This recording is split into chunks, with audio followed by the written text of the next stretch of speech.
इसी अध्याय के प्रथम खंड के ऊपर। तो यहाँ पर कहते हैं कि हे पिता, पिता का पहला जन्म हुआ, यानी पिता गर्भ रूप से मतलब वीर्य रूप से पहला जन्म हुआ, दूसरा फिर माता के शरीर में गया, तो माता के शरीर से बाहर निकला तो द्वितीय जन्म कहलाया। तो उसी को यहाँ पर कहते हैं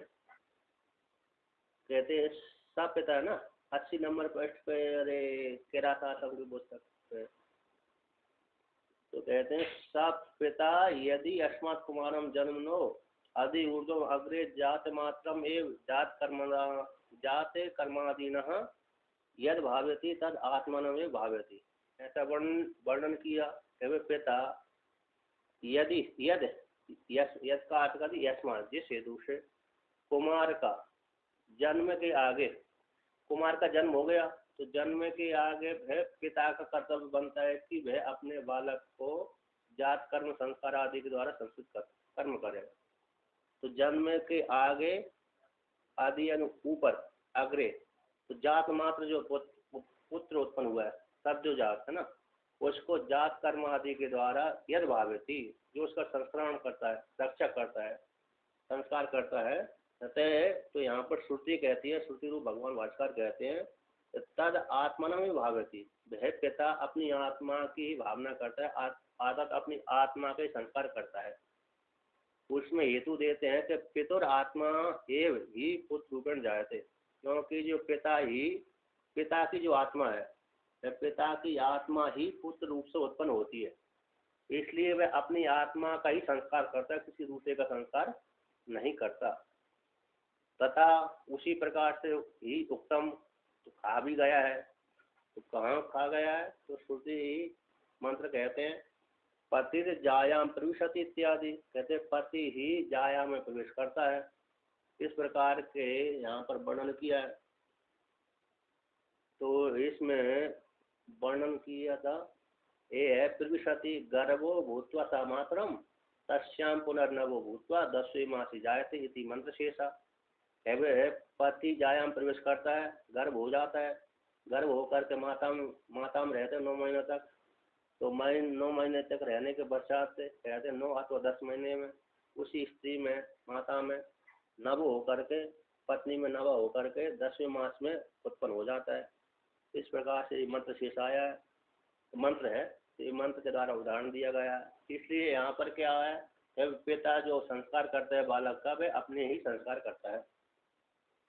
अब यहाँ पर आगे कहते हैं तत् किम अर्थम आत्मानं पुत्र रूपेण जनित्वा भावयति, किस लिए अपनी आत्मा को पुत्र रूप से उत्पन्न करके भावना करता है, यानी रक्षा करता है पिता। तो कहते हैं इस हेतु से उच्चते, उसमें कहते हैं यहाँ पर वर्णन करते हैं यह है न कर्म के द्वारा, न प्रजा के द्वारा, न धन के द्वारा इत्यादि श्रुति से मोक्ष प्रकरण में पुत्र उत्पन्न आदि उक्ति वैराग्य के लिए है। यहाँ पर जो परमात्मा की प्राप्ति न कर्म के द्वारा होती है, न प्रजा के द्वारा, न धन के द्वारा, त्याग के माध्यम से होती है। तो यहाँ पर कहते हैं जो पुत्र आदि की उत्पादन की उक्ति क्यों कही गई है, यहाँ पर वैराग्य दिलाने के लिए यहाँ पर श्रुति ने वर्णन किया गया है। किसी प्रकार से, इस प्रकार से जन्म, इतने जन्म लेने पड़ते तब आता है, फिर संस्कार होते हैं, फिर ऐसे ऐसे कष्ट जीवन सहन करना पड़ती है। किसी भी प्रकार से, किसी भी निमित्त को बना करके जीव को वैराग हो जाए, इस हेतु से श्रुति ने ये इस प्रकार की प्रक्रिया का प्रतिपादन किया। तो यहाँ पर कहते हैं उच्चते, इसके विषय में वर्णन करते हैं कि येषां लोकानां संतत्या अविच्छेदाय इत्यर्थ। कहते हैं पति जाया में प्रवेश करता है, किस लिए प्रवेश करता है, किस रूप से, और पिता अपने आत्मा को किस रूप से अरे भावना करता है, किस रूप से रक्षा करता है, भावना करता है, किस रूप से रक्षा करता है। कहते हैं येषां लोकानां, जो सामने पृथ्वी आदि लोग दिख रहे हैं, स्वर्ग आदि लोग दिख रहे हैं, इनमें अर्थात पृथ्वी आदि में इन लोगों की संतति के द्वारा, यदि संतति पैदा नहीं करेंगे तो विच्छेद हो जाएगा, कहते अविच्छेद के लिए, इन लोगों की संतति के माध्यम से अविच्छेद करने के लिए रक्षा करता है, उत्पन्न करता है।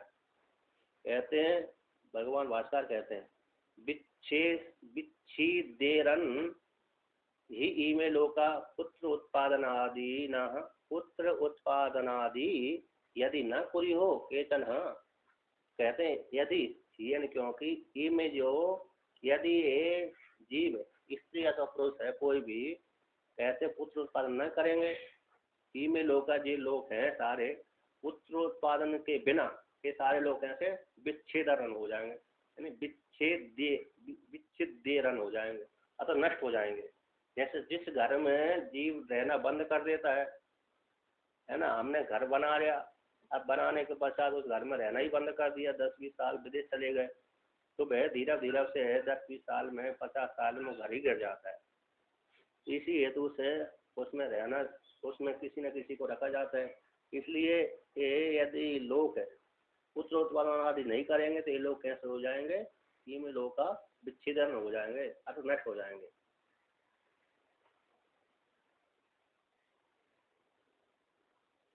यहाँ पर टीकाकार कहते हैं इत्र अत्र यहाँ पर लोक शब्द के द्वारा लोक के साधनीभूत पुत्र पौत्र आदि गृह्यन्ते, लोक के साधनीभूत अतः पुत्र पौत्र आदि उत्पादन नहीं करेंगे तो एक कैसे हो जाएंगे, लोक आदि नष्ट हो जाएंगे। तो उनकी संतति के माध्यम से क्या हो जाएगा, ये लोक की रक्षा होती रहती है।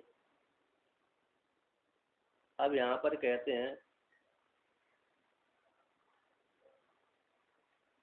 पुत्र उत्पादन आदि के द्वारा उक्त लोकों की संततत्व प्रसिद्ध है, आतत रक्षत्व है ना। पुत्र उत्पादन आदि के द्वारा जो लोग कहे गए हैं पृथ्वी आदि लोग हैं उनकी संतति वंश परंपरा प्रसिद्ध है।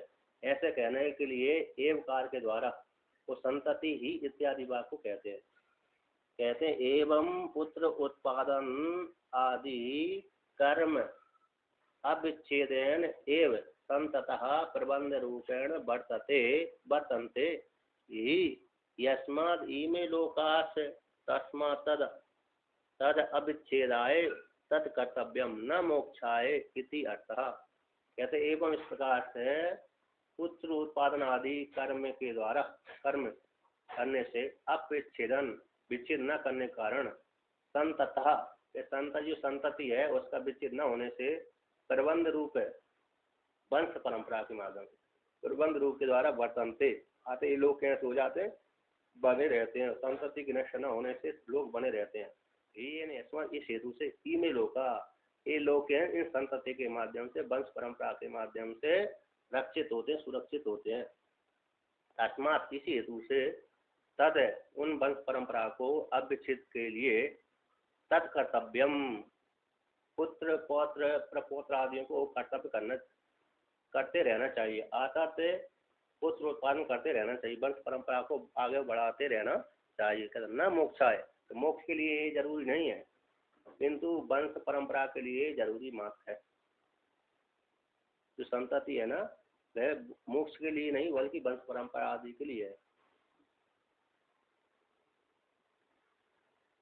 यहाँ पर टीकाकार कहते हैं स्वपुत्र के द्वारा स्वयं के द्वारा पुत्र उत्पादन करने में विधि रूप से किए जाने पर वह पुत्र भी उसी प्रकार से अपने पुत्र को दान करे, वह दूसरा पुत्र फिर अपने पुत्र को, पुत्र अपने पुत्र को, वह पुत्र अपने पुत्र को, वह पुत्र अपने पुत्र को।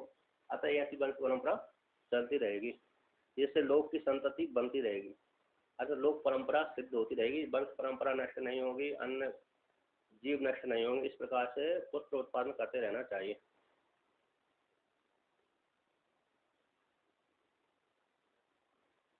यहाँ पर कहते हैं पुत्र उत्पादन का जो पुत्र उत्पादन है लोक की संतति प्रयोजन है। पुत्र उत्पादन क्यों करते हैं कि लोक की संतति बनी रहेगी, अतः लोक की परंपरा बनी रहेगी। इस प्रकार से वही प्रयोजन है तो लोक की व्यवस्था के लिए पुत्र उत्पादन आदि करते रहना चाहिए। मोक्ष साधन को यहाँ पर नष्ट करते हैं, ऐसा मोक्ष के साधन में पुत्र प्राप्ति जरूरी नहीं है ना। पुत्र उत्पन्न होगा तभी मोक्ष प्राप्त होगी, ऐसे उसके लिए जरूरत नहीं है। मोक्ष के साधन उससे पुत्र नहीं है साधन। मोक्ष की प्राप्ति में ये पुत्र साधन नहीं है, बल्कि लोक की संतति के लिए पुत्र साधन है। इसलिए वंश परंपरा को बचाने के लिए अथवा लोक की संतति के लिए पुत्र उत्पादन आदि करते रहना चाहिए। तद उसी को अब कहते हैं तद अस्या संसारिण कुमार रूपेण मातुर उदराद यन निर्गमनम तद रेतो रूप अपेक्षया द्वितीय हम जन्म द्वितीय अवस्था अभिव्यक्ति। तद अस्त का कि जो पिता का वीर्य है माता के शरीर में गया, तो ऐसे गया तो कुमार पैदा हो गया। कहते पिता का वीर्य निकला, आत्मभाव से निकला तो पहला जन्म हुआ, माता के शरीर में गया, 10 महीने तक रहा, तो उसी संसारी जीवात्मा का कुमार रूप से माता के उदर से जो निर्गमन है निकला हुआ है, वह रेत रूप की अपेक्षा से। कहते पहला रेत वाला एक जन्म हुआ था, पिता के शरीर से निकला वीर्य, एक जन्म हो गया। उसी रेत की अपेक्षा को लेकर के अब माता के शरीर से निकला 10 महीने का बच्चा, तो वह उसी की रेत की अपेक्षा से माता के शरीर से बाहर निकला, वो द्वितीय उसका जन्म हो गया। ये द्वितीय जन्म है, द्वितीय अवस्था अभिव्यक्ति, द्वितीय अवस्था की व्यक्ति हो अभिव्यक्ति होगी। माता के शरीर से निकलना ही उस जीवात्मा का द्वितीय जन्म कहलाया। इस प्रकार से वर्णन किया। तो यहाँ पर टीकाकार कहते हैं एवं प्रकार से प्रसंग से गर्भ धारण आदि विधि को कह करके प्रकृत वैराग्य के लिए द्वितीय जन्म को दिखलाती है श्रुति। देखो भगवान भास्कर दिखलाते हैं तो श्रुति दिखलाती है, विशेष करके श्रुति ही दिखलाती है। इस प्रकार से माता के शरीर से निकलना ही द्वितीय जन्म कहलाता है। अब आगे तृतीय जन्म को लेकर कहते हैं सो अस्य अयम आत्मा पुण्येभ्यो कर्मभ्यः प्रतिदीयते।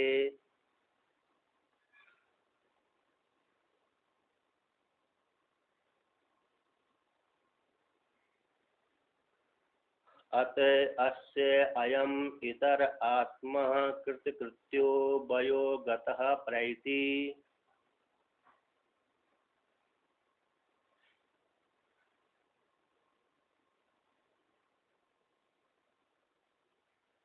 सा इतः प्रियन्नेवः पुनर्जायते तद अस्य तृतीयं जन्म।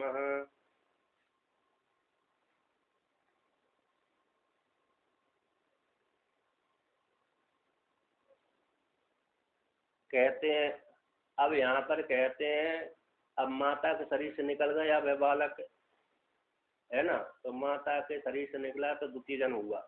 अब जात कर्म संस्कार आदि हो गए, तो जात कर्म संस्कार आदि होने के पश्चात 5 वर्ष का हो गया, 6 वर्ष का हो गया, 8 वर्ष का हो गया, तो 8 वर्ष के बालक को उपनयन संस्कार होता है।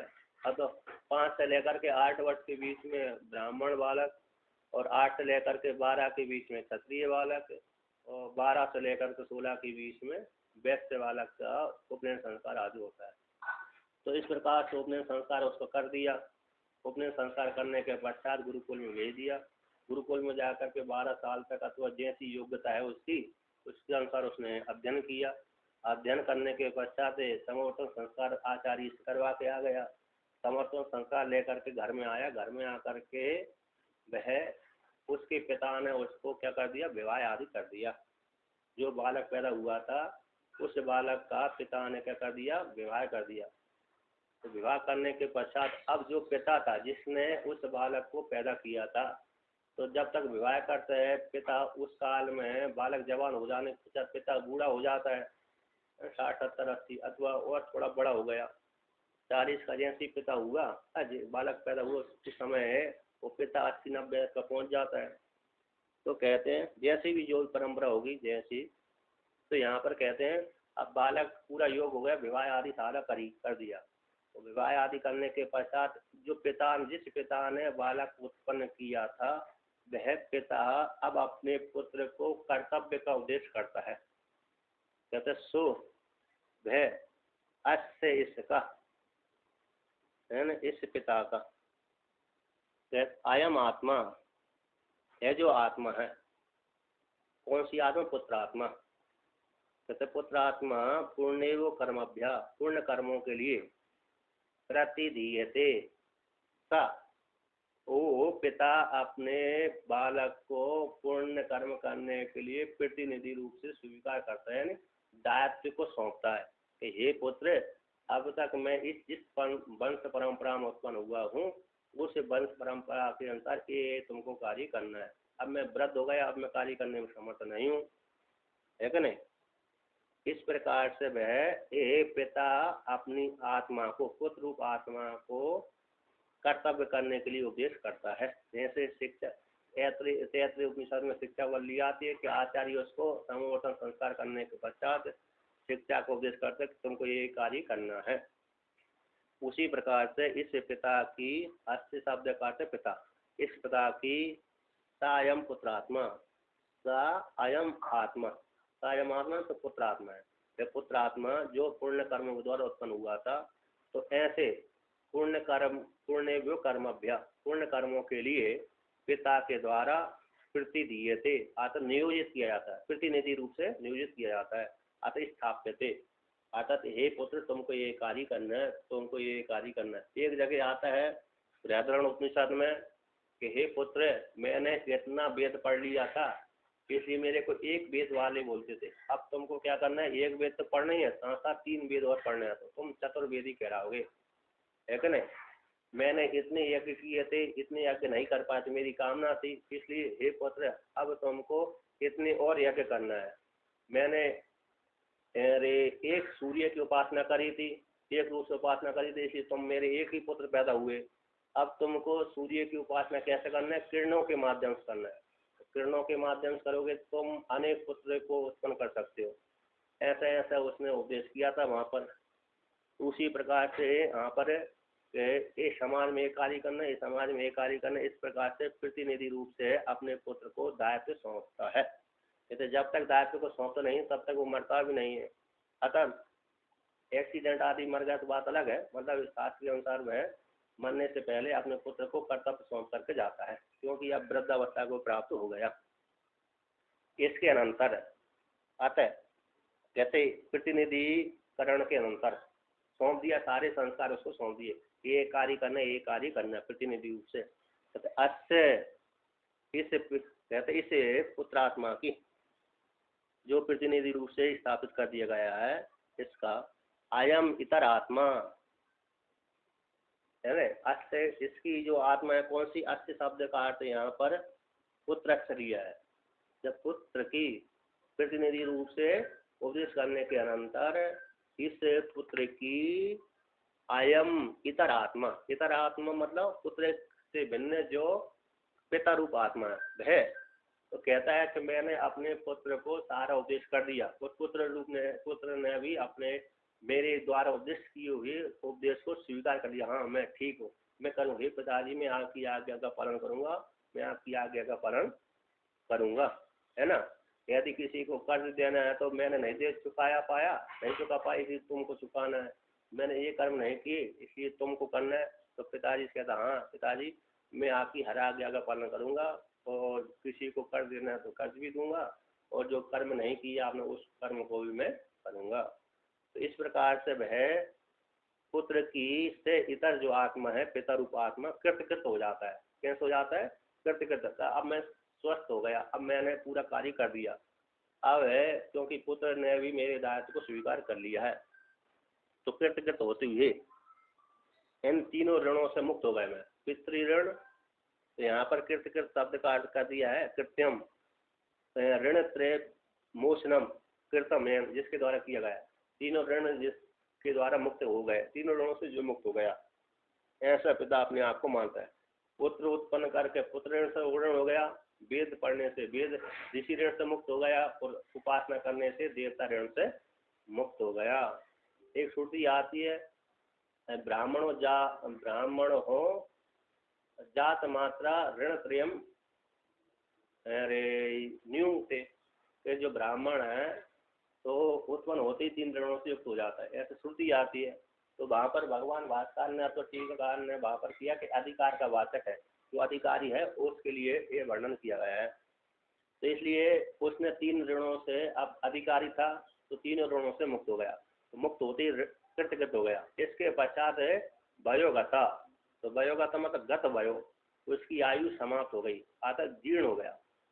गते वय यानी अरे आयु चली गई है, अतः अब जवानी निकल गई, बुढ़ापा आ गया। अब दंडेन बंचसी, दंड के द्वारा चलता है, लाठी पकड़ करके चलता है, खटिया पकड़ ली है ना, पलंग पकड़ ली, खटिया पकड़ ली, अतः करने में समर्थ अब नहीं है। तो जब करने में समर्थ नहीं होता, करते करते अपने पुत्र को उपदेश करने के पश्चात वायुगत वाला हो गया, गत वायु वाला हो गया, इसके पश्चात जीर्ण हो गया और 100 वर्ष का हो गया। पूर्वन ने भैया कर्मणि जी विशेष खत्म समय श्रुति के अनुसार 100 वर्ष का हो गया। 100 वर्ष उसने पूरी पार कर ली। इसके पश्चात मर गया, वायुगत वाला होकर जीर्ण होकर के रहती मर गया, है ना। मरने के पश्चात कहते हैं ता भय पिता इस लोक से, इस हमारे स्थूल शरीर से निकल करके मरता हुआ प्रियन प्रकृति रूप से यन जाता हुआ यहाँ से शरीर से निकल गया, मर करके निकल गया, मर कर निकल करके पुनर्जायते वे अपने कर्म के अनुसार पुनः उसको जन्म धारण करता है। कहाँ जन्म धारण करता है कि नई नई योनियों में जाता है, जैसा उसका कर्म होगा उसी के अनुसार वो जन्म धारण कर लेता है। कि जो पुनर्जायते, हाँ ये तीसरा जन्म करा, ये पुनर्उत्पन्न होता है। इस शरीर से निकल गया पिता, तो कष्ट से जो निकल गया वही उसका अब नई माता में प्रवेश करे, पिता में प्रवेश करेगा, माता में प्रवेश करेगा, फिर जन्म लेगा, यही उसका तृतीय जन्म हो गया।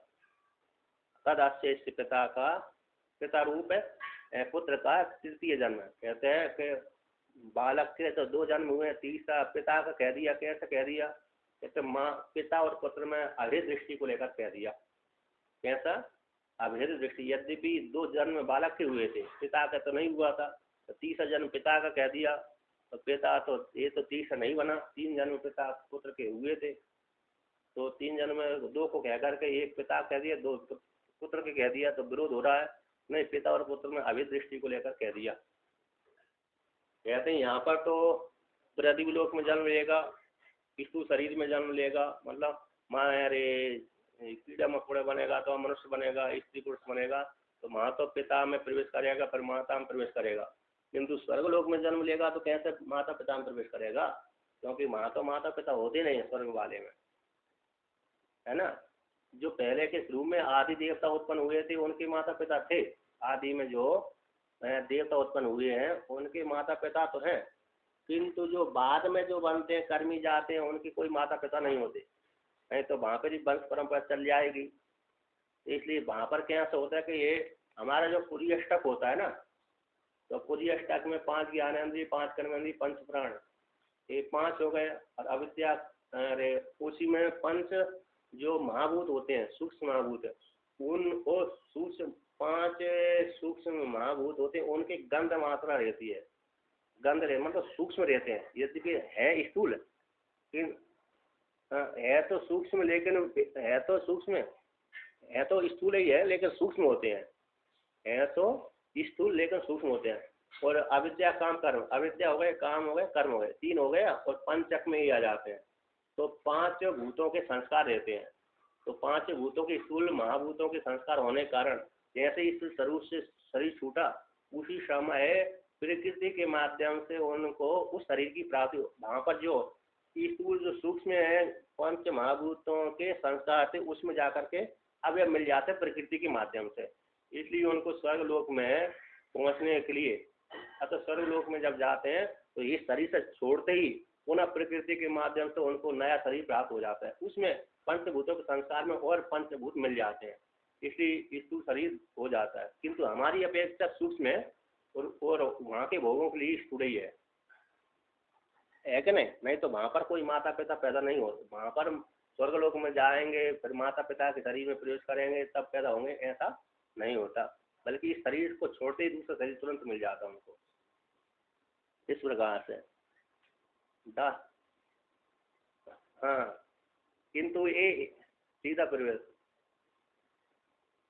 अब भोग, हाँ भोग हमारा भी भोग का आयतन ही है, और सब वहाँ का भी भोग भी है, यहाँ का भी भोग है। वहाँ स्वर्ग लोक में जाएंगे सुख वाले भोगेंगे, और नरक में जाएंगे पाप वाले, और पृथ्वी में रहेंगे सुख और दुख दोनों भोगेंगे मिश्रण करके। क्योंकि पृथ्वी में जो जन्म लेता है आधे पुण्य और आधे पाप को लेकर के जन्म लेता है, इसलिए व्यक्ति को पृथ्वी लोक में जाकर के बैराग हो जाता है जल्दी। तो देखो कष्ट भी हो रहा है, सुख भी हो रहा है, तो कभी कभी राग भी हो जाता है, दोनों प्रकार से। तो कहते हैं अस्य इसका, जो पिता का जो जन्म, यहाँ से शरीर छूट गया और अगला जन्म ले लिया, यही उसका तृतीय जन्म हो गया। अब भगवान भास्कर इसका व्याख्यान करते हैं, कहते हैं अस्य पितुः सो अयम पुत्रात्मा पुण्येभ्यः शास्त्र उक्तेभ्यः कर्मभ्यः कर्म निष्पादनार्थम प्रतिदीयते। पितुः स्थाने पितरः यत् कर्तव्यम तत्करणाय प्रतिनिधीयते इति अर्थः। कहते अस्य पिता की है जो पुत्रात्मा है, वह पुत्रात्मा पुण्य भो, यानी शास्त्र के द्वारा उक्त किए गए कर्मों के लिए कर्म निष्पादनार्थम, यहाँ पर तृतीया का पंचमी चतुर्थी का बहुवचन है, तो पूर्ण कर्म शास्त्र के द्वारा कहे गए हुए कर्मों के कर्माभ्यान कर्म निष्पादन करने के लिए पिता अपने पुत्र को प्रति दिए थे। यानी पिता के स्थान में, पिता जो पहले पिता करता था उस पिता के स्थान पर अब पिता के द्वारा, क्योंकि वो जीर्ण अवस्था को प्राप्त हो गया, बूढ़ा हो गया है, इसलिए अब करने में समर्थ नहीं है, तो पिता के द्वारा यत् कर्तव्यम, जो कर्तव्य था उस कर्तव्य को करने के लिए पिता ने अपने पुत्र को प्रतिनिधि रूप से स्वीकार कर दिया। प्रतिनिधि रूप से यानी प्रतिनिधि स्थापित, प्रतिनिधि रूप से व्यक्त कर दिया कि ये अब मेरा सारा कार्य ये पुत्र, जैसे व्यापार वाला है ना, पिता अरे कहता है अब मैं व्यापार करने में समर्थ नहीं हूँ, अब मेरा पुत्र ही व्यापार देखेगा। तो जहाँ कहीं भी विवाह आदि में जाएगा, विवाह आदि में जाएगा, तो अब मैं नहीं जाऊँगा बल्कि मेरा पुत्र ही जाएगा, है कि नहीं।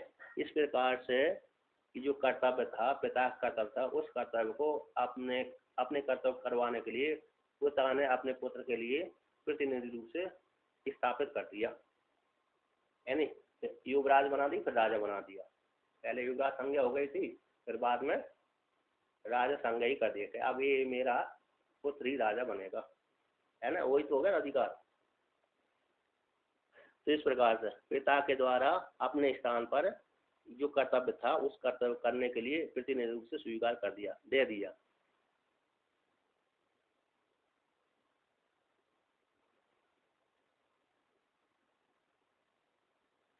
तो इस प्रकार से यहाँ पर वर्णन करते हैं।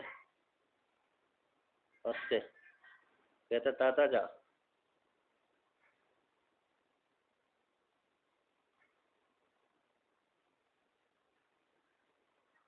तो वर्णन करते हैं तथा चा पाठ करते हैं। तथा चा संप्रति विद्यायाम बाज सने के पिता अनुशिष्ट अहम ब्रह्म अहम यज्ञ इत्यादि प्रतिपद्यते।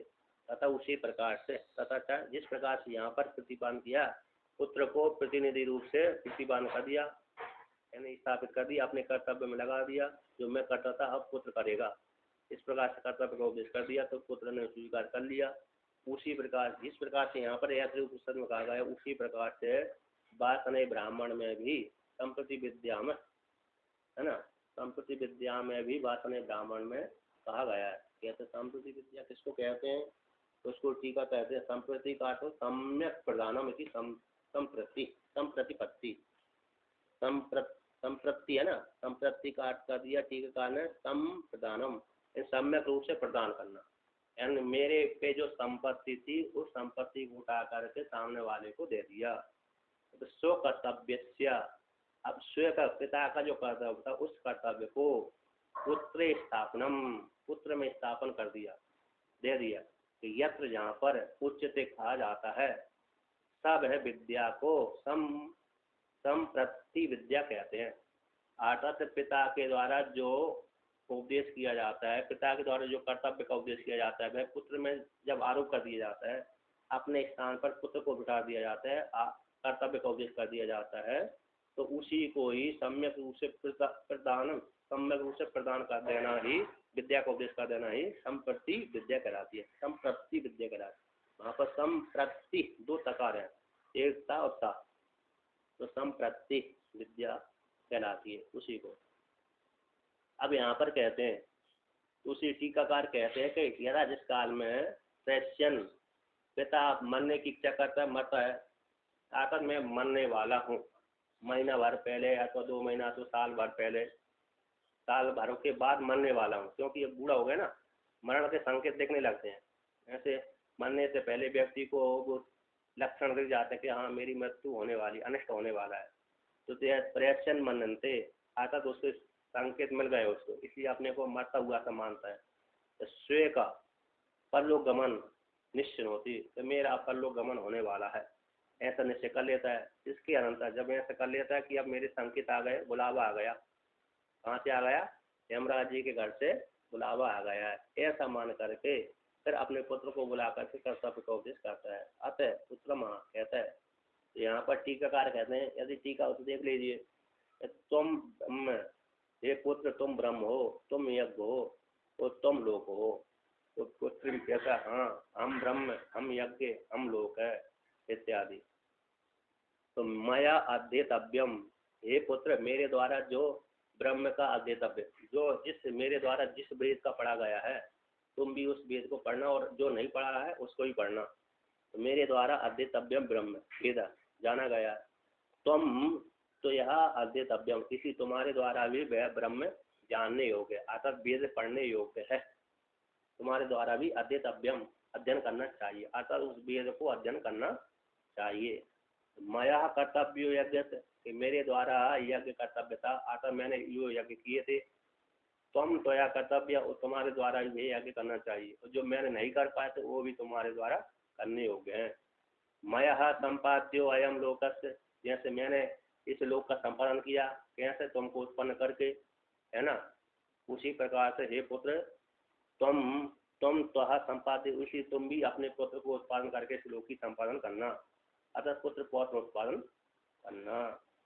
इति एवं इस प्रकार से पिता के द्वारा अनुशिष्ट सन, पिता के द्वारा अनुशासित होता हुआ पुत्र, तो बाद में पिता कहता है हे पुत्र ऐसा बोलो, हम ब्रह्म, हम यज्ञो, हम लोक इति प्रतिपद्यते। तो पुत्र भी कहता है हाँ पिताजी मैं ब्रह्म हूँ, मैं यज्ञ हूँ और मैं लोक हूँ।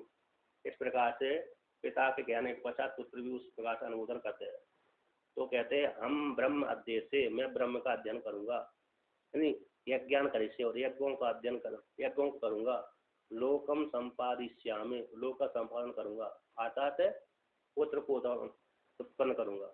ब्रह्म अध्यय से का हो गया यहाँ पर वेद को अध्ययन करूंगा, पढ़ूंगा और पढ़ाऊंगा। यज्ञान करिष्ये मतलब यज्ञों को करूंगा और कराऊंगा, और लोकम संपादिष्यामि, लोक को संपादन करूंगा, पुत्र को उत्पन्न करूंगा, एन धारा का संग्रह करूंगा, धारा का संग्रह करके पुत्र को उत्पन्न करूंगा। तो स्वीकार उक्ति, जो स्वीकार उक्ति स्वीकार होती, पुत्र स्वीकार कर लेता है, इति उत्तम, ये कहा गया है वात्सल्य ब्राह्मण में आकर बृहदारण्यक उपनिषद में। इस प्रकार से सो शरीर की तृतीय अवस्था कहलाती है। अब वह व्यक्ति साधक जो पिता था वो अपने पुत्र को उपदेश करते करते करते होकर के मर गया, तो शरीर छोड़ करके दूसरे शरीर में चला गया, है ना। इस प्रकार से अब यहाँ पर कहते हैं, भगवान भास्कर कहते हैं अत इसके अनंतर, इस प्रकार से उपदेश करने के अनंतर, पुत्रे निविश्य आत्मनो भारम अस्य पुत्रस्य इतरो अयम यः पित्रात्मा कृतकृत्यः कर्तव्याद् ऋणत्रयाद् विमुक्तः कृतकर्तव्य इति अर्थः। अनंतर ऐसा उपदेश करने के अनंतर पुत्र में अपने भार को निवेश करके, आरोप करके, अस्य पुत्रस्य, इस पुत्र के इतर जो आत्मा है, ये पित्रात्मा, पिता की आत्मा है, कृतकृत्य, अपने कृतकृत मानता है, अतः पिता अपने कर्तव्य को, पुत्र अपने भार को, जो अपने शरीर के ऊपर भार था, उस भार को किसके ऊपर रख देता है, पुत्र के ऊपर रख देता है। तो पुत्र के ऊपर भार को छोड़ करके है पिता कहता है अब मैं कृतकृत हो गया, निश्चिंत होगा कि मेरे पुत्र ने सारे दायित्व स्वीकार कर लिए, अब मेरे कोई चिंता नहीं है। ठाकुर साहब सुनना है कि नहीं सुनना है?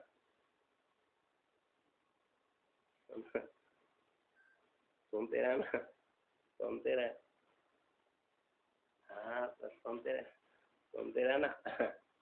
तो कहते हैं अरे अब कैसे कृतकृत हो गए, तो कर्तव्य से, कौन सी कर्तव्य से, ऋण प्रयास, तीन ऋण, पितृऋण, देव ऋण, ऋषि ऋण, ये 3 ऋण कहलाते हैं। इन 3 ऋणों से मुक्त हो गया, विमुक्त होता हुआ कृत है। हाँ 3 ऋण हो गए ना, पितृऋण, देव ऋण, ऋषि ऋण।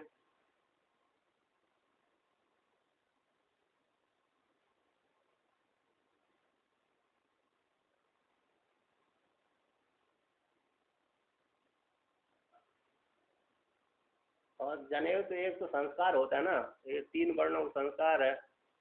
अब बात 3 मालूम नहीं है, ऐसा मैंने पढ़ा नहीं, लेकिन अरे जोड़ा वाला तो संकेत है। जोड़े वाले से ऐसे जो होता है कि एक तो एक एक होता है, एक जनेऊ स्वयं के लिए हो गया और एक जनेऊ पत्नी के लिए हो गया। जैसे पत्नी यदि भी जनेऊ जब विवाह करते हैं तो पत्नी को पहनाया जाता है जनेऊ, किंतु वो पत्नी अब अरे अपवित्र हो जाती है, बच्चे पैदा हो गए तो फिर संभाल नहीं पाती अपने आप को, तो कार्य में व्यस्त होने के कारण अपवित्र हो जाती है, इसलिए वो त्याग देती है वहाँ पर। तो उस पत्नी के स्थान पर उस जनेऊ को पति धारण करता है, क्योंकि पुरुष धारण करता है, पुरुष थोड़ा संयम रहता है। और अरे इसका नहीं, इसका तो जनेऊ से ही हो, जन्म लिया तो आरोप हो जाते हैं शुरू में। अच्छा जो भी है, तो मतलब पत्नी का जो यज्ञोपवीत था वो पति धारण कर लेता है, तो इसी दो दो कहलाते हैं। और एक दूसरा है कि ये ब्रह्मचारी जो धारण करते हैं उनमें क्या हो गया, तो एक तो स्वयं का होता है, दूसरा ऊपरी वस्त्र के लिए धारण करते हैं।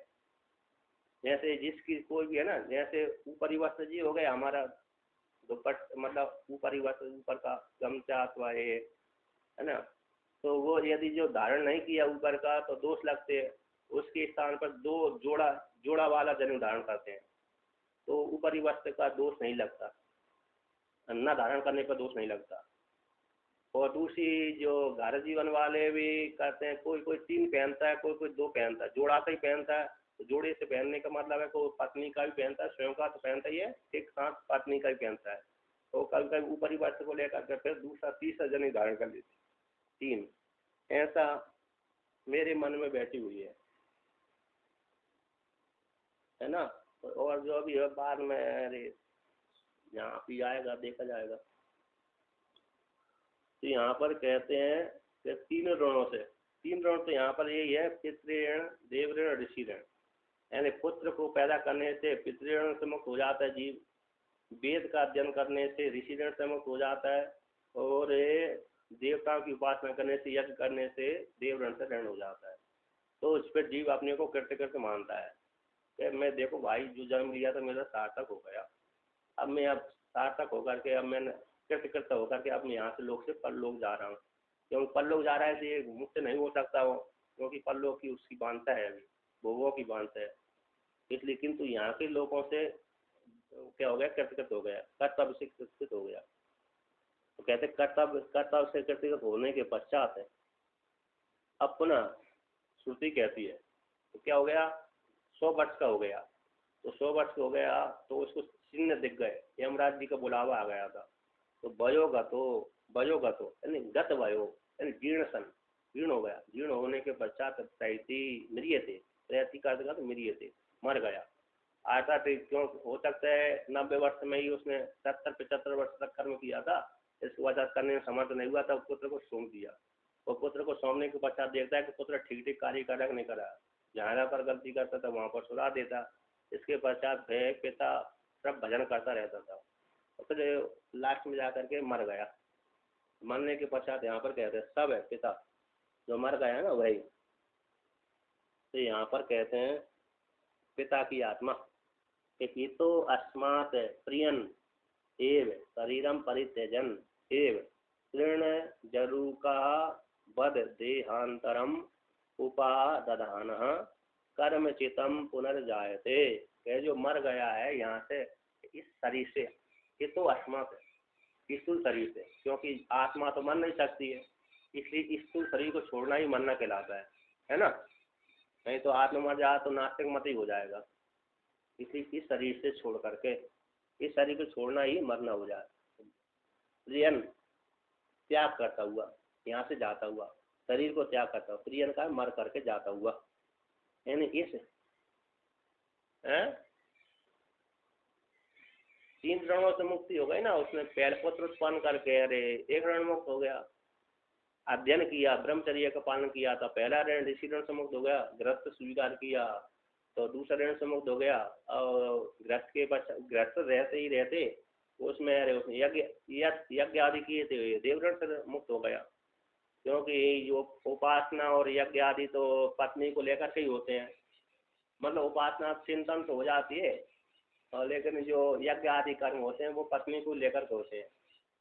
जिसकी पत्नी नहीं है वो विशेष करके अधिकारी नहीं होता है, कर दिया तो बात अलग है, एक निमित्त बनाते हैं पत्नी को, इसलिए वो अर्धांगिनी को रहते हैं। यदि जिसकी पत्नी दूर देश में है तो दूर देश में है तो पत्नी नहीं आ पा रही तो उसके स्थान पे पत्नी के स्थान पे गोला सुपारी रख दिया, तो जो भी कर लिया पत्नी को, मतलब चिन्ह बना करके पत्नी को निमित्त बना करके वहाँ पर रख लेते हैं, तो कर्म करते हैं। अथवा शास्त्र के अनुसार विवाहिता है पुरुष तो पत्नी को उसका भाग मिल जाता है। तो इस प्रकार से तो यहाँ पर कहते हैं तो शरीर को त्याग करता हुआ, कहते कैसे शरीर को छोड़ता है दूसरे शरीर को प्राप्त कर लेता है, उसको लेकर कहते हैं तृण जलू का वध है। यह शरीर को त्याग करता हुआ ही परित्यजन, यहाँ पर परित्यजन सन पड़ते हुआ है, क्षत्रिय पड़ते हुआ, तो क्षत्रिय प्रत्यय वर्तमान का ही बोध कराता है। यहाँ पर प्रियन छोड़ता हुआ ही, यानी शरीरम परित्यजन, शरीर का परित्याग करता हुआ ही तो दूसरा शरीर को प्राप्त कर लेता है, बीच में माता की पिता की जरूरत नहीं पड़ती। तृण जलू का वध उदाहरण देते हैं तृण जलू का समान, तो सन जो क्षत्रिय प्रत्यय है वो भी वर्तमान का बोध कराता है और तृण जलू का भी उसी प्रकार का उदाहरण है। ऐसे तृण जलू का क्या बोलता न्याय कि आगे का पैर पीछे का पैर में रे, पीछे का पैर नीचे जमाया हुआ है, उस शरीर में जमा हुआ है, और आगे के दो अरे उस पैरों को उठाता है, आगे वाले उसको पकड़ता है, किसको? तृण को पकड़ता है। जब आगे वाले तृण को पकड़ता है तभी पीछे वाले को छोड़ता है, उसी प्रकार। तो इस प्रकार से यहाँ पर इस शरीर में रहते रहते वो जब मर जाता है, मरने के समय में देता है तो आगे का शरीर उसको पकड़ लेता है, आगे शरीर पकड़ करके ही पीछे के शरीर जो इस शरीर को छोड़ता है। तो कैसा होता है देखिए, यहाँ पर जो मरने का संकेत हो जाता है तो सारे शरीर से प्राण निकलते हैं, उस काल में भयंकर तड़पण होती है।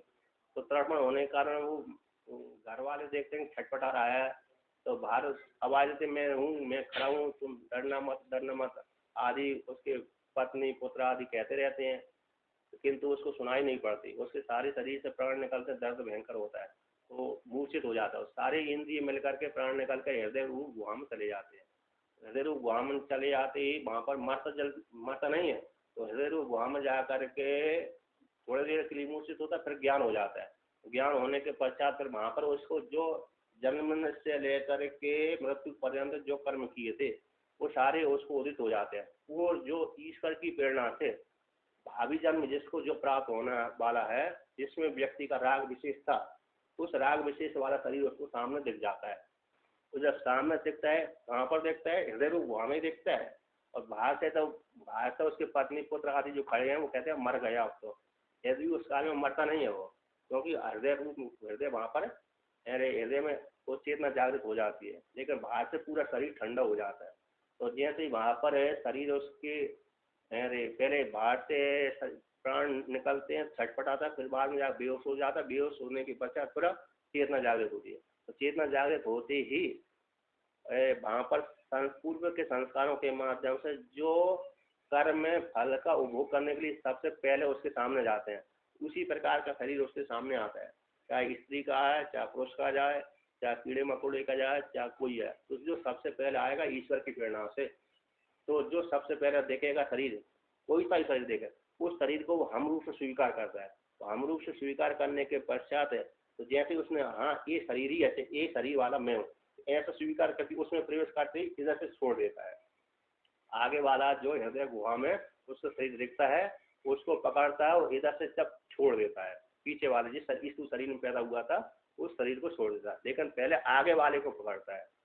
उसी को बोलते हैं तृण जलू का न्याय के समान। देहांतरम उपादाना, ध्येयांतर दूसरे ध्येय को प्राप्त करके कर्म चितम कर्मों के द्वारा संचित जो लोक है उसके द्वारा उस लोक में चले जाते हैं, यानी उस शरीर की प्राप्ति उसको हो जाती है। पुनर्जायते कर्मों के द्वारा संचित किए गए फलों को भोग करने के लिए उस शरीर की प्राप्ति उसको हो जाती है। वहीं पर शरीर में रहते रहते हृदयाकाश में रहते रहते उसको नए शरीर की प्राप्ति हो जाती है और फिर जन्म ले लेता है। तो कैसे, तो यहाँ पर कहते हैं कि जो वहीं पर स्वीकार कर लेता है उसको उस शरीर की प्राप्ति हो जाती है, किंतु फिर वो प्रक्रिया वही रहेगी कि पर्जन लोक में वहाँ से जाएगा, पुण्य कर्म करने वाला सीधा वहाँ चला जाएगा, ऊपर लोक में चला जाएगा, ऊपर लोक में बच्चा फिर नारकी लोक में नारकी में चला जाएगा।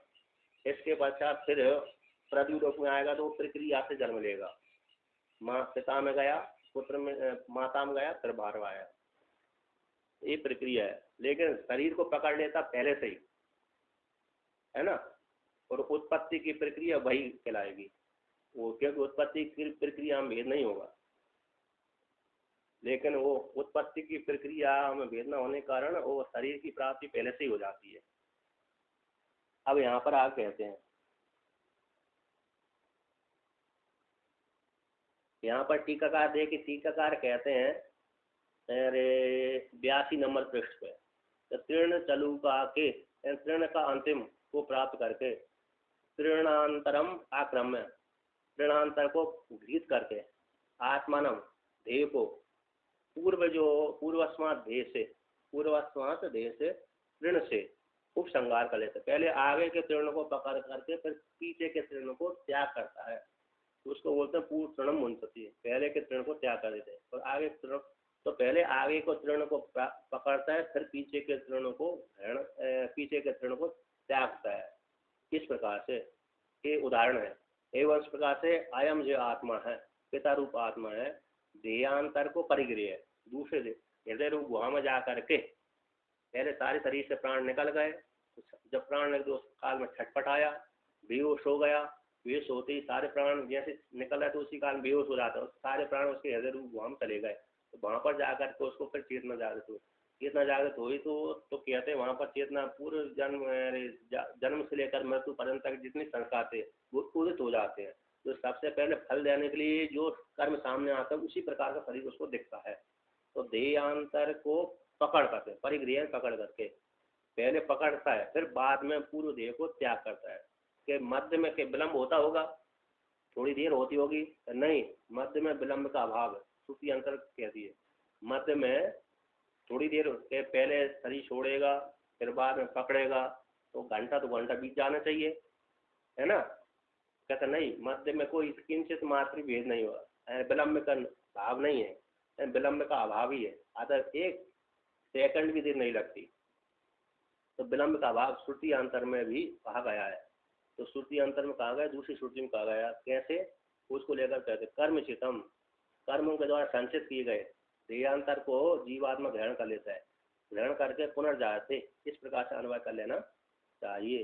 तो कहती उसी को लेकर कहते हैं, यद्यपि दो मार्ग है प्राप्ति के, यहाँ से जीव को उत्पन्न करने के लिए दो मार्ग है, एक पितृयान एक देवयान।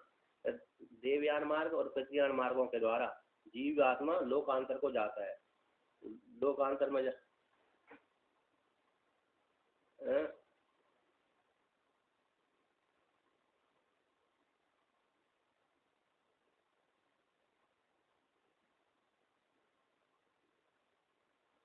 अब आपकी आवाज मेरे को स्पष्ट समझ में नहीं आई। हाँ हाँ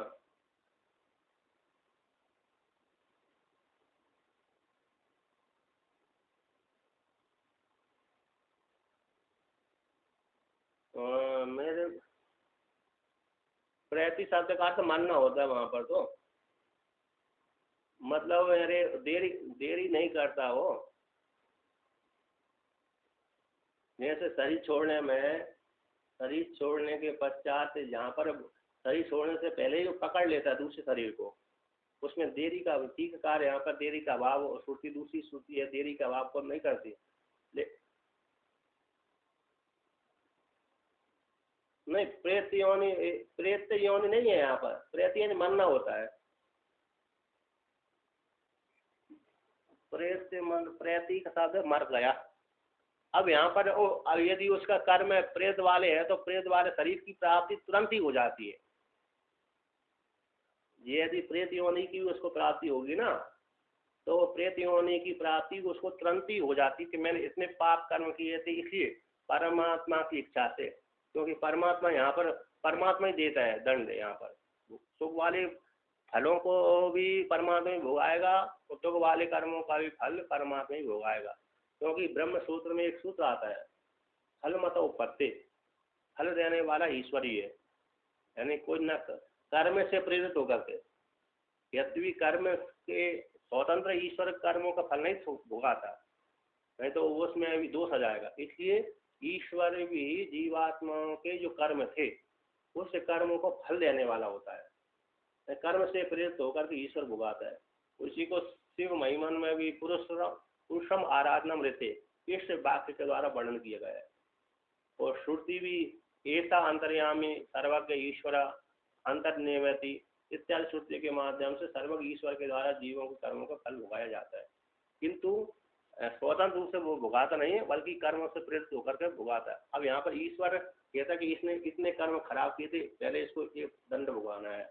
उसी प्रकार शरीर उसको प्राप्त सामने अभिव्यक्त होता है, तो अभिव्यक्त होने से ही उस शरीर को पकड़ लेता है, चाहे अच्छा वाला शरीर आए चाहे खराब वाला शरीर आए जीवात्मा के सामने, तो जो भी आएगा उसको सहज ही स्वीकार कर लेता है।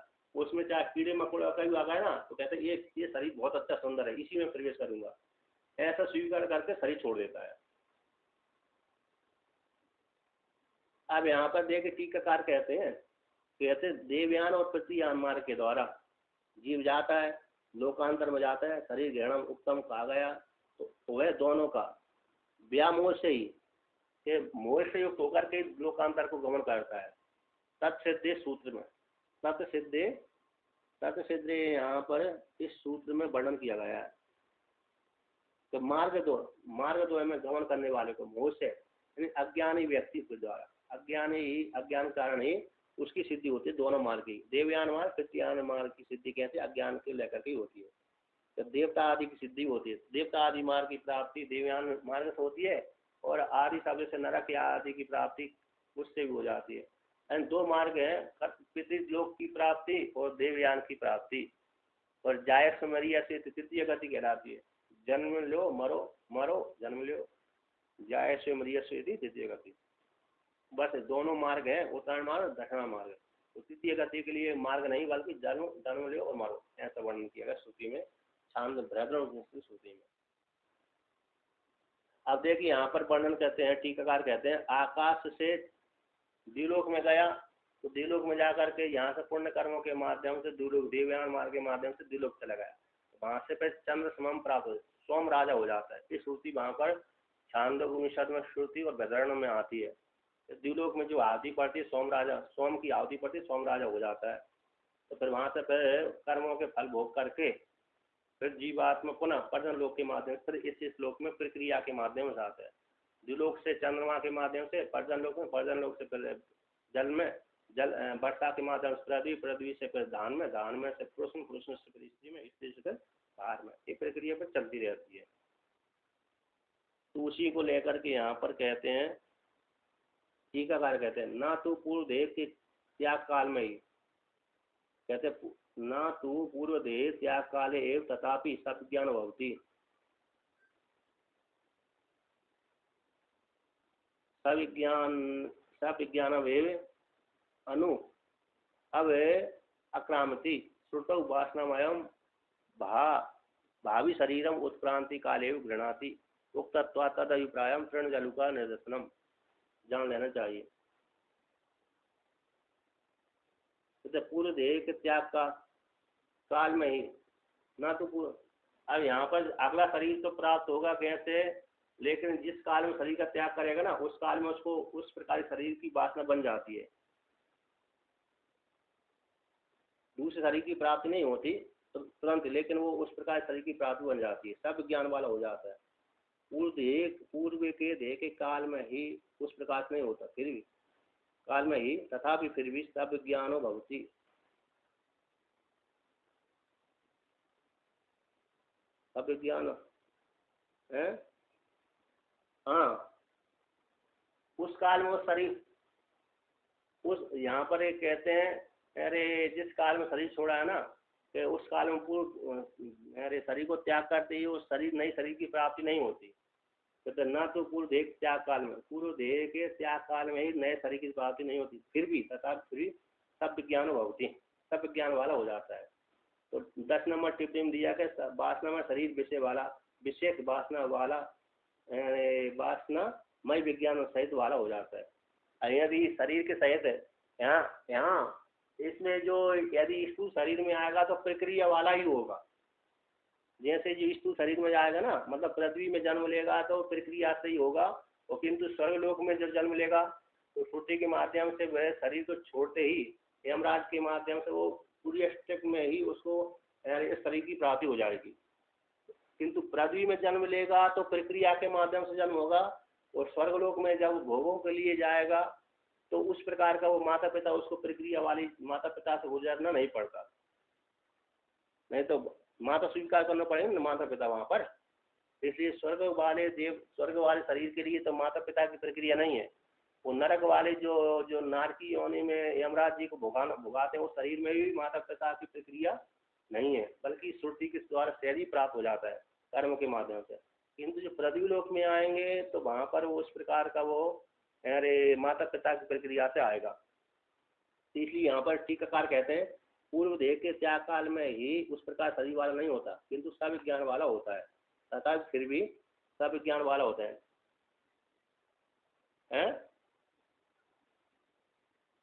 हाँ, पृथ्वी पर मैं तो नहीं सृष्टि इसलिए प्रक्रिया से आएगा, किंतु स्वर्गलोक में संकल्प से, संकल्प के माध्यम से उत्पन्न हो जाता है। इसी सब विज्ञान वाला ही, ऐसे विज्ञान वासनामय शरीर वाला ही अनुक्रमति यानी गठन करता है। श्रुति में ऐसा वर्णन किया गया। वासनामय माला जो वासनामय वाला जो शरीर है ना, जीवात्मा है, वो तत्त लोक में जाता है। इसी वासनामय भावी शरीर को प्राप्त कर लेता है उत्क्रांति काल में। वासनामय शरीर जीवात्मा भावी शरीर को उत्क्रांति काल में ग्रहण कर लेता है। इसी उक्तवानों से, इसी हेतु से तद अभिप्राय को जान करके तृण जलु का दृष्टांत जान लेना चाहिए। तृण जलु का निर्देशन है ना, ये दृष्टांत जान लेना चाहिए। यानी वासनामय भावी शरीर को प्राप्त कर लेता है। वासनामय वाला है इसी मेरे को ये शरीर की प्राप्ति हो, ये शरीर की प्राप्ति, अर्थात ज्ञान उसके हृदय में ज्ञान हो जाता है कि अब मेरे को इस शरीर की प्राप्ति होगी, ऐसा सोच करके शरीर को त्याग कर देता है। फिर ईश्वर की कृपा से अगला शरीर उसको होगा। स्वर्गलोक में गया तो वो दिव्यलोक के माध्यम से चला गया, और नरक में गया तो नरक में, और पृथ्वी में आएगा तो प्रक्रिया आते ही आएगा। अब यहाँ पर कहते हैं देखिए, तो कर्म के अनुसार वह कर्म चित्त, कर्मों के द्वारा संचित ये किए गए ना, उसके अनुसार पुनः नया शरीर की प्राप्ति उसको हो जाती है। हाँ हाँ, प्रेतियों ने भी माता पिता, क्योंकि यमराज जी सबसे पहले जीव कला को ले जाते हैं, नहीं ले जाते, तो सबसे पहले यहाँ पर एक प्रक्रिया है कि जीवात्मा को पुण्यात्मा को अरे दोनों को लेके जाते हैं यमराज जी। तो वहाँ पर उसको चित्रगुप्त के माध्यम से अरे निर्णय करते हैं इसके कैसे कर्म है, कैसे कर्म है। तो जैसे कर्म है उसी के अनुसार उसको शरीर प्रदान कर देते हैं, तो बिना माता पिता के हो जाते हैं। अथवा कोई कोई आपने भूतों प्रेतों की चर्चा सुनी होगी, तो वहाँ पर पुत्र भी पैदा हो जाते हैं भूतों प्रेतों से भी। भाई संतान वंश परंपरा उनकी चलती रहती होगी ना भूत प्रेतों की भी, तो उनके उसी प्रकार के भूत प्रेत पैदा होते होंगे। सही है ना। मतलब जो नारकी है, नारकी शरीर में जो भुगाएंगे ना, देखिए नारकी शरीर में जब भुगाएंगे तब तो माता पिता की जरूरत नहीं रहती। जब नारकी कुंड में डालते ना, यमराज जी ने नरक लोक का वर्णन करते हैं, तो जीवात्मा को ऐसे ऐसे पाप योनि के फल भुगाने पड़ते हैं, तो वहाँ पर माता पिता के शरीर की प्राप्ति नहीं होती। वहाँ पर तो ऐसे ही यमराज जी उसको इस प्रकार शरीर दे देते हैं, उसमें उस जीवात्मा को प्रवेश करा देते हैं, प्रवेश करा करके फिर उसको फल भुगाते हैं। इसके पश्चात कहा अब तुम ना इस तेरे इस भूत प्रेत योनि में जाओ। तो भूत प्रेत योनि में जाने पर वहाँ पर माता पिता की प्राप्ति हो जाएगी। फिर वो इतने काल तक वो भोगेंगे, अरे वो बन करके वो बन करके। जैसे आता है ना, ब्रह्म राक्षस बन गया, कोई जिंद बन गया, कोई कुछ बन गया, कुछ बन गया। यहाँ पर माता पिता हो भी सकते हैं, नहीं भी हो सकते, होते हैं, पर होते हैं क्योंकि भूत बहुतों को भूत प्रेतों की चर्चा सुनेंगे तो वो वर्णन कर देते कि हमारे पुत्र इतनी संतान है, ऐसा वर्णन कर देते हैं। और श्रुति तो बृहदारण्य उपनिषद की श्रुति कहती जाय सुमरी श्रुति तृतीय कहती, नार की योनि वालों को जन्म लो, मरो मरो जन्म लो, ऐसा वर्णन कर देती है।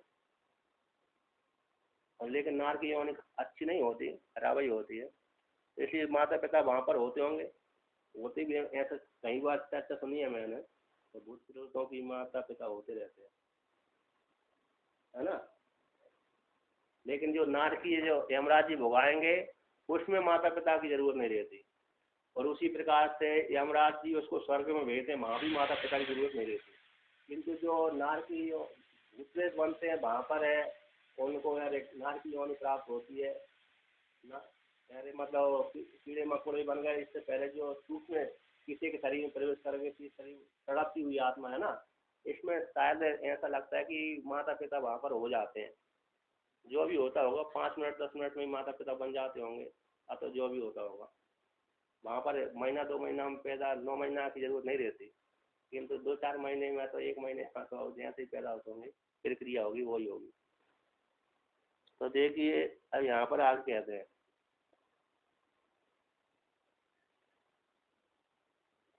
कल कल चलिए कोई बात नहीं, जब चले तब चले। तद अस्या मृत्युः प्रतिपत्तव्यम यत् तत् तृतीयम जन्म।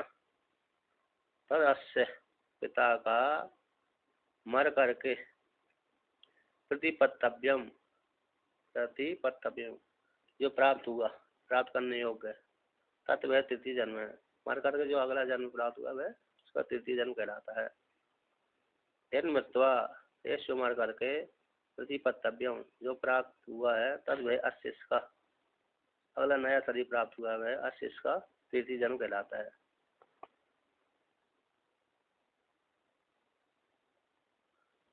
यश जिसका जन्मद्वयम उक्तम, जिसके जन्मद्वय कहे गए हैं, तस उसी का ही तृतीय जन्म वक्तव्यम, उसी का तृतीय जन्म कहना चाहिए।